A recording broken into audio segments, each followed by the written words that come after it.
Hey y'all, it's Day, and today I'm going to be talking to you guys. It was supposed to be my Q&A video today, but I had posted on Instagram that I got a new car. I got a 2019 Jeep Cherokee, and it was like 0% financing and 0 down, and a lot of people were asking me how did I do that, and then I realized a lot of people don't know about the importance of having good credit, and then it turned into like a conversation where we were talking about how I can't say for everybody, but for me and like my friends, our parents didn't discuss in detail finances. Like, they didn't discuss in detail finances. Like, they would say, oh, save your money, don't blow your money, don't buy this, don't buy that. But nobody ever like discussed in detail like the importance of finances.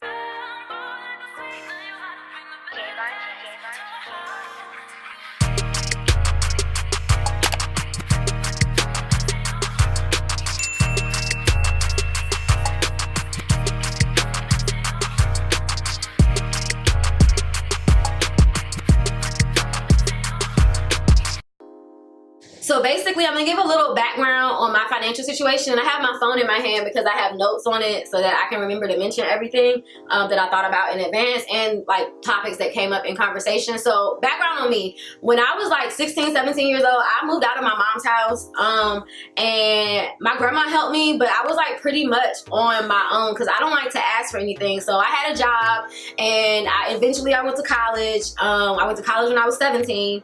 And I lived off my refund checks, and I had gotten my first credit card, and I lived off my refund checks, my credit card, and my part-time job. I was still young, so of course I was like buying things, going places and whatever, just running up the money, living my best life in college. So my credit score in college, it wasn't bad, but it wasn't good. I mean, I guess you start off not good, but my credit score was 615. I'm gonna just put it out there just to be candid. I had almost $20,000 in debt between my credit cards. I had to take a personal loan to pay for school because my financial aid was jacked up. And yeah, I had a lot of debt because I felt like I just was never gonna get out of that rut. Like, I was fine, I was living like paycheck to paycheck, and I had like extra spending money I could set aside for like rainy days, but I just wasn't like living a fulfilling like life because I felt like so confined by my financial situation. So today I'm like pushing towards the 800. The first thing that helped me was getting this budget app called YNAB, and I think you have to pay for it, but my friend sent me this link to download for free, and I tried to find it for you guys and I can't find it, but if I can find a similar app on the App Store, I will have it in the description box. But it's called YNAB. YNAB. So what that app did, you like download it to your phone, you download it to your computer, and you can sync it to your cards. It makes you account for every single dollar that you spend. Like, when you first set up, it asks you questions like you're not even thinking about. So of course you have like your rent, your electricity bill, your utilities, maybe your gym membership, your car note, food, gas, pets, all that stuff. But it like goes into detail like how much money are you spending on clothes each month. Let's see, other like little random things you do that you don't really think about, like how much do you snack a month, or just I can't even think of everything. It's like super detailed. So I went through and did my budget and ended up breaking down to like probably like 25 regularly occurring things that I pay for every single month. So what that did was, one, it holds you accountable. It makes you very conscious about your spending. Well, let me not say you. What it did for me is made me accountable. It made me very conscious of every single thing I was spending money on, and it also let me know what I was spending too much money on. And of course, like most of us do, food. I spent way too much money on food, and what I realized was I would go through, and not even consciously thinking about it, I would go through, buy groceries for like 2 weeks. I'm gonna cook this, but then I would turn around and eat out. So what that app ended up making me doing was buy my groceries on a regular basis. So either I'm buying it once a week or twice a week, and I'm cooking it like as soon as I buy it, because I was meal prepping at one point, which helps tremendously as far as not eating out, because a lot of times we eat out because we just don't feel like cooking. If you cook all your meals in advance, it's easier to just say, I'm just gonna grab what I have out the fridge versus saying, oh, I gotta go home and cook, because at the end of the day, we'll be tired. So yeah, that definitely helped. The other thing that it highlighted for me, I don't even go to the mall anymore. That was like back in the day when the mall was popping. But I would like go to the mall just to like hang out and end up buying stuff. But that little stuff adds up. Like, I might buy a pair of $20 shades, or I might go into Forever 21 and buy like 2 shirts and not even thinking, oh, it's just $20 or it's just $30.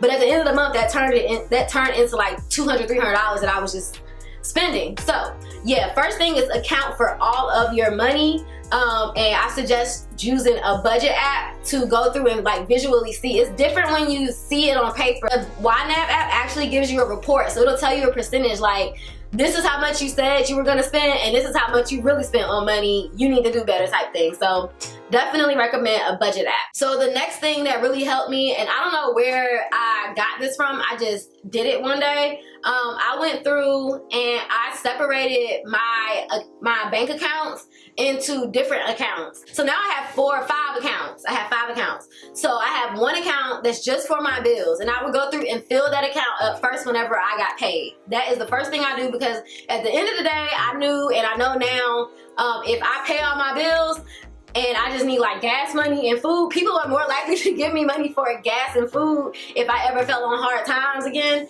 than to give me money to like pay my bills, because nobody gonna let me go hungry and I gotta go to work. Then I have a second account, which is my like spending account, and I have them labeled bill account. All my bills come out of that account.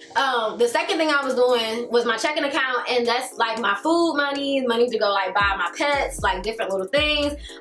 If I give myself a certain amount of money just to spend leisurely, like on movies or clothes each month, that is coming out of that account. Just unnecessary expenses is coming out of that account.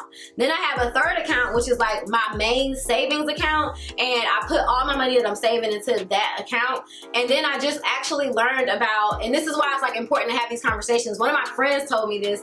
I've seen it before, but I never paid attention to it. I just opened up another savings account called a market sharing account, and the interest rate on that is like, I think the interest rate on my other account is like less than 1%. I want to say it's like 2, 3, 4%, or not 2, 3, 4, 0.23 or 4%. With this market share account, the interest rate is like 2.7. And what I'm doing with that account is I have a goal now where I'm going to save $15,000, because I think I want to buy a townhome next year. If not, I'll just have $15,000 to play with.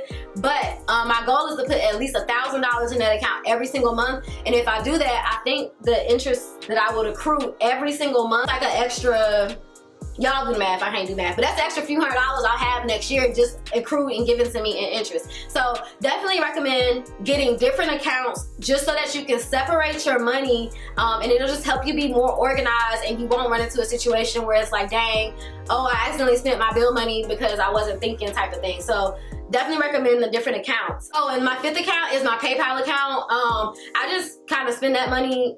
I've been spending really bad lately because I didn't have a goal, which I'm gonna talk about that later, but my goal now is to save $15,000 and buy a house, or a townhouse. So that PayPal money is like my money that I make from sponsorships, my money that I make from like YouTube and different little things goes into that account, and I just kind of let it sit there and build up, and I take trips with that money.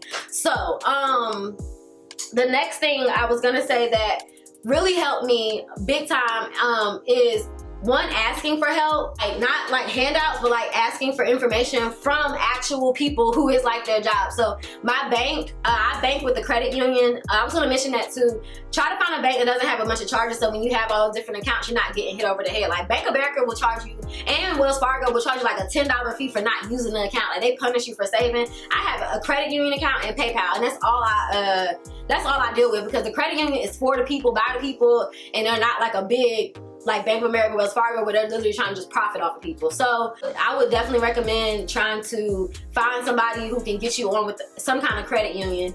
But the next thing, so I went to the bank. They were offering like free budget counseling, and I went in there with no expectations. I just went in there with like all my bills. I had already had the YNAB thing set up, so I went in there with that report, and I was just gonna see, like, I don't know what I went in there expecting. I just went in there like, I was just like, I'm tired of my financial situation. What can I get? So went in there, and the woman went over my finances with me, and she identified that a lot of the problem was I had 3 different credit cards at this point. I had graduated college. I was a year out working at this point. I had 3 different credit cards, and I had my personal loan from when I had to pay for my school stuff, because my financial aid was messed up. And then on top of that, I had a care credit line opening. So all I was doing was paying the minimum on these 5 accounts. She was just like, you know, well, you have decent credit. At the time, I didn't have the best credit, but I didn't have like any kind of negative reports on my credit report, and it wasn't bad. So she was like, well, what we can do is I can go through and I can cut a check to all these people, consolidate all your debt, and then you have one minimum payment. So instead of me paying like between these 5 different places, I was paying like $80, $110, $50, and whatever. It would end up adding up. I was paying like $500 worth of minimum balances. She consolidated, and my minimum balance for the consolidation that she did with them was, I think it was at the time like $186. So, no, it wasn't. It was like 120 something. I don't know, but it was like in the hundreds, whereas before I was paying like 500 just to do the minimum. And when you're paying the minimum on something, you're really not even like doing nothing. Most of that is going towards the interest on the balance that you owe, and I'm still trying to understand like the interest rates on stuff. Well, not most, but a significant amount is going towards the interest, and it's just like slowly ticking at the balance. So if I kept on that rate where I was paying all my different minimums, it would have taken me probably like 10 years to pay off all that stuff. Whereas now I have them all in one bill. My minimum is in like the low hundreds, and I can take that same 500 and pay it all off. Like just keep paying it. So I'm like basically double, tripling up on payments, and I got that down now to, I think I only owe like $2,000 on it, and I can pay that off whenever. But right now I'm in my vacation mode, because what I do is try to pay off everything, and in the summer I kind of like reward myself and then start it again. Like I'm gonna get to that too as well, as far as like setting goals for me and rewards is what keeps me motivated. But yeah, if you have a bunch of like little credit cards and little balances owed to this place and that place, go talk to your bank and see if you can get them consolidated down to one payment, and then try to keep up those same amount of payments though, so you can hurry up and pay it off. Because yeah, they'll nickel and dime you with doing a whole bunch of minimum balances, and you're really not paying nothing off. You're just slowly ticking at that and then giving them the interest money. So yeah, leading up into the next part, I kind of touched on this a couple times, is goals and rewards. Set a goal. If you can't think of a goal or something you want to buy, like right now my goal is to save up that money to buy a house, then let your goal simply be, I want to save 1 month of my whole income. So if something happens, I have 1 month of my whole income in the hole. So saving up 1 month, 3 months, and then 6 months of my income was literally my first set of goals. And when I reached that, it became, okay, now that I have like this cushion, I'm gonna start paying off my debts that I owe like in super fast rate. So extra money that I had, I was just paying off my debt, because I felt like my savings was at a good point. If something happened, anything, if any possible thing that could happen, I had money in my savings. Like if I lost my job, I had money in my savings, live off of it for 6 months. If I don't know, if I had car trouble at the time, then I got car money. If something happened with my family members, I got money to loan them out or give them. So that was that. The next thing was to pay off all my debt. So I paid off everything except for that $2,000 or $3,000 that I owe on my personal loan, and then I have my car note that I just bought a car, so obviously I owe money for that. And Sally Mae, I owe Sally Mae money, and she can go to hell. I feel like education should be free, and she gonna have to come catch me, because it is what it is. I'm playing with Sally Mae. That's not really a goal for me to pay off. It's way too much money that I owe, and I feel like it was worth it, because college is lit. I loved college. I really paid for the experience, but if you got student loans, you know what I'm saying. You know how it is. But yeah, so now I'm at the point where I'm trying to buy a townhouse. So that is my goal. And always having a goal for something just keeps you motivated, and it keeps you on track. When I did not have a goal, like when I saved up that 6 months and got to the point where I was paying off all my credit or all my debt really quickly, I just was kind of like, I got all this extra money. I got money in my savings. I'm paying off my bills. I've just been like buying like crazy. I've been shopping like crazy. I'm gonna eat crab legs 2-3 times a week. Like just doing stuff just because I felt like I was comfortable, which I want to make a conscious decision to never get too comfortable, because I always want to save, and I just want to have the most amount of money as possible. So, have a goal, and in having a goal, have rewards, because when I first started off and I didn't have as much money to play with, or like extra money, like I was living paycheck to paycheck, it sucks to like live paycheck to paycheck and you struggle and you can't do things that you want, and then you're trying to save on top of that. Start off small too. If you're living paycheck to paycheck, start off small.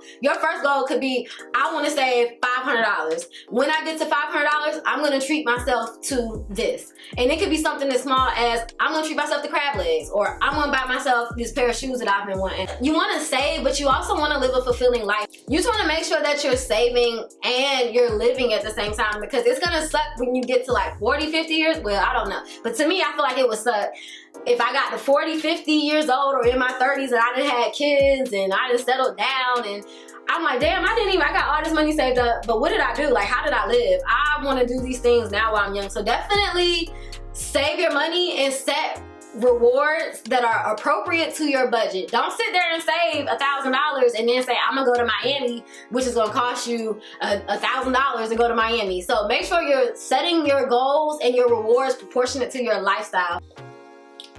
So I'm trying to figure out what I'm trying to say. Like, I said all of this, but I know what it's like to live paycheck to paycheck, and it's like, well, damn, I can't save $500 because, you know, I need that money to pay all my bills, or literally at the end of the month after I eat, put gas in my car, pay all my bills, I only have $100, and then I have car trouble. I know what that whole feeling is like. It's like as soon as you save up some money, something happens and it snatches it away. And a lot of people are not gonna like this advice, but this is the reality for me and my friends and how we all live the way that we live. You have to have a second or even sometimes a third source of income. And even like rich people, name one like multi-millionaire who just has one stream of income. You gotta have multiple streams of income, whether that's like you got married and have a husband, or if you get a second job, or if you start a side hustle. I recommend that everybody start their own business, and everybody's gifted at something. Start your own business. It can be a cleaning business, an organizing business if you're good at that. Cooking, you can meal prep for people. If you're good at working out, you can be a personal trainer. If you're good at doing hair, do hair on the side. I recommend everybody have a side hustle. My side hustle is social, well, not even my side hustle, because most months I make more with social media than I do with my actual job. But my second source of income is YouTube, Instagram, sponsorships, affiliate links. Those are my second sources of income. And I know it sucks. I know it sucks because working 40 hours a week and then turning around having to work another 20 hours a week, it really fucking sucks. I can honestly say it sucks. And y'all see me get missing off Instagram and YouTube sometimes, and that's because I get overwhelmed with this a lot. But if you want that financial freedom, it's worth sacrificing your time and energy for a year or two to set yourself up to have financial freedom in the future. So those are like the things that I have. I hope this video, I feel like this video is about to be like 30 minutes long. But that's what I have, you guys. Being accountable for all of your money, having different accounts to organize your money, consolidate everything if you can. What was the next thing?